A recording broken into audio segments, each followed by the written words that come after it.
I am. This is a response to the press conference that was organized by the minority group in Parliament and some people who are sponsors of the bill, the anti-gay bill. It has been necessary that I respond to certain things and other insinuations that were cast at some committee members and, for that matter, the majority side. The Proper Human Sexual Rights and Ghanaian Family Values Bill 2022 was introduced into the House on 2nd of August 2021.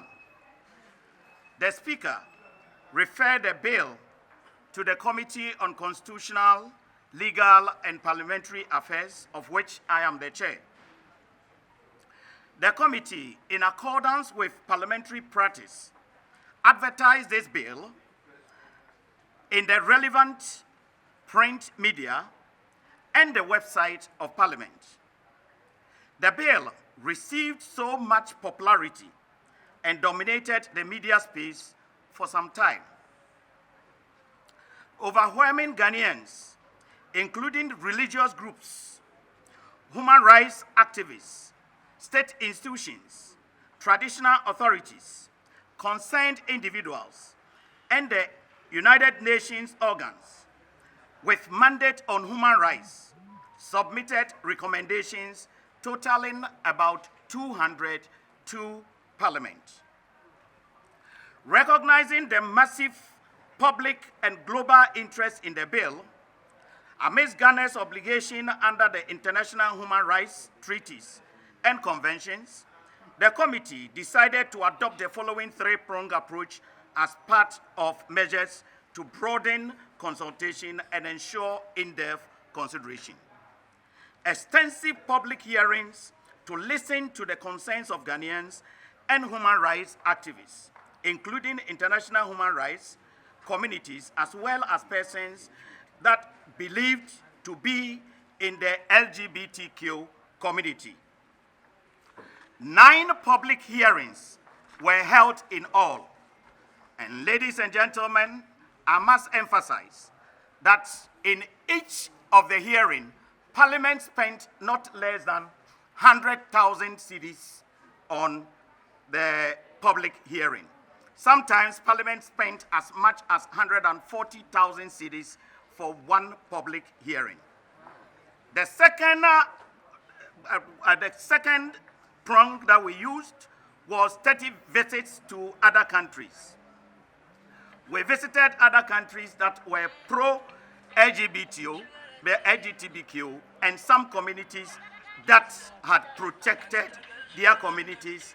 For an example is the Hungary that took their time to even have to amend the constitution in order to protect their children. Then the third approach was the clause-by-clause consideration of the bill, where both the concerns expressed through the public hearing and the lessons learned from the study visit were taken into consideration. In all, we held 6 sittings of this bill. I'm talking about the community. In compliance with the public hearing, we received arguments for and against the passage of this bill. As I've said, in all, we held 9 public hearings, and the amount we spent, your guess is as good as mine. No bill had consumed as much as the budget we have for the committee as much as this bill. It got to a time that we could not get a PESWA to prosecute government business. And this is a private member's bill that was introduced by some members of the NDC and some members of the MPP. Eventually, the committee, consisting of 18 members, 9 from each side, 9 from MPP, of which I am one, and 9 from the NDC. We agreed unanimously and presented a report for the passage of this bill. And this report was presented on the 5th of July, 2023 to this House. The bill is now at the consideration stage and has been on our order paper almost every day Parliament had sat throughout this meeting.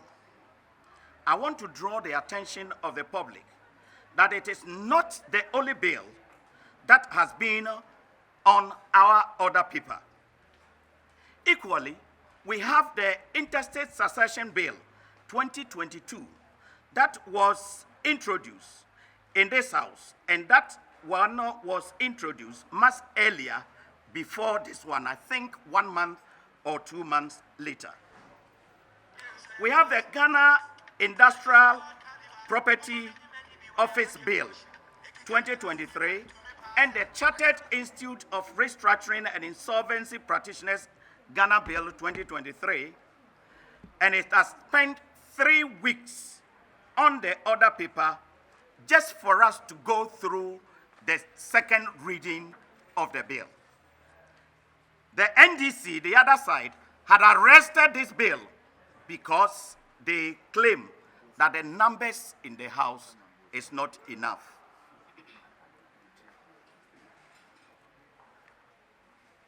The Interstate Succession Bill was laid before this House.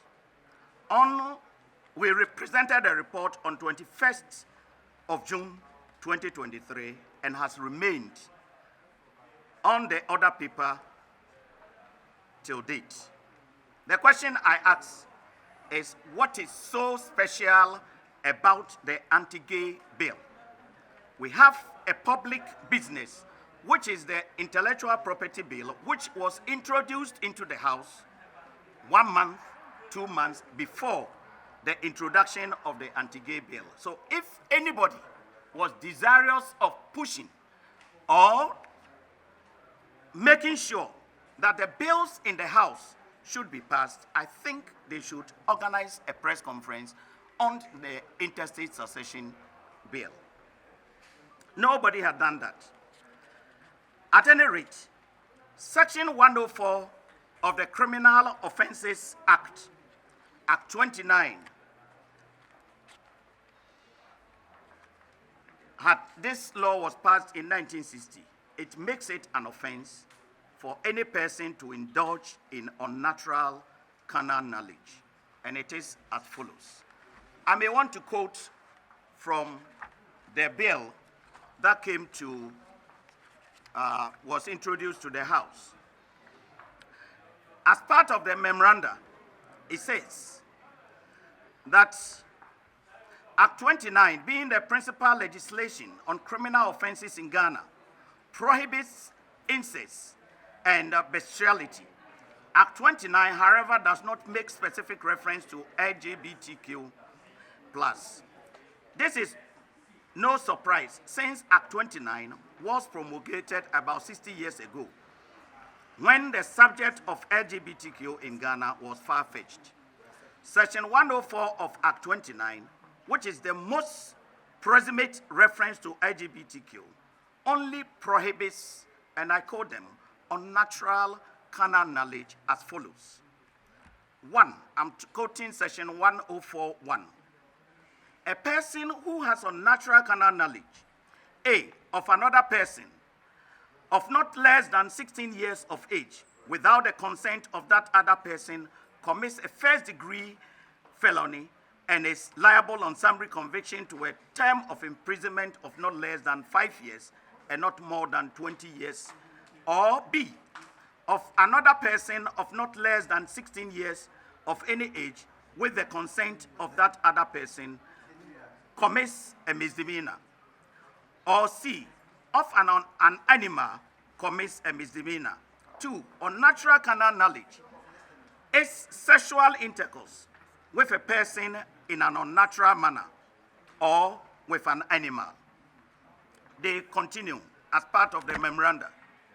The Supreme Court in Banosin versus the Republic, and they give the citation, dated 8th of March 2014, Supreme Court unreported, has clarified what may amount to carnal knowledge in its determination that it is the female sex organs called the vulva and the vagina that are normally penetrated into during sexual act, which can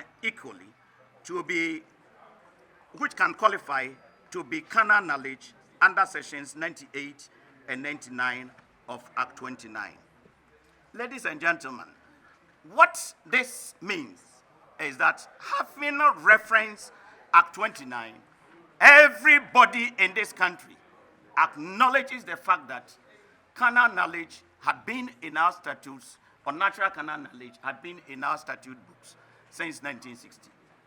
At the committee level stage, what we agreed on was that we couldn't touch this because it is part of the existing law. However, because the Supreme Court had ruled that there must be penetration, we went ahead to do other things so far as lesbianism is concerned, and any other thing unnatural. We wanted to cover this, and we have truly covered this and presented our report to the plenary.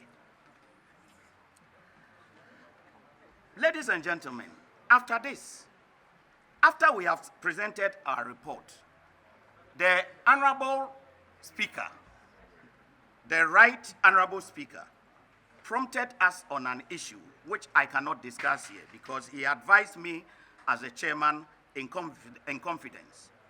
I discussed this with my ranking member and also discussed with some sponsors of the bill that there was a need for us to meet as a committee and discuss this before we consider this bill by way of consideration. Only to be heard that the minority, and for that matter, some sponsors of the bill, had come to do a press conference. I think this is in bad faith. The press conference that was organized was in bad faith and they should desist from that.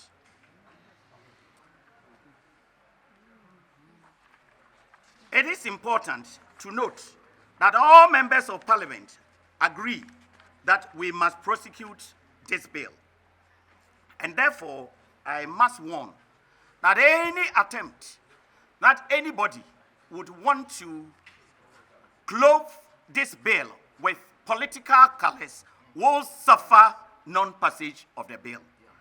I do not understand why some people would want to say, if all Ghanaians, and in fact, when we met as a committee, it is not one-sided hearing.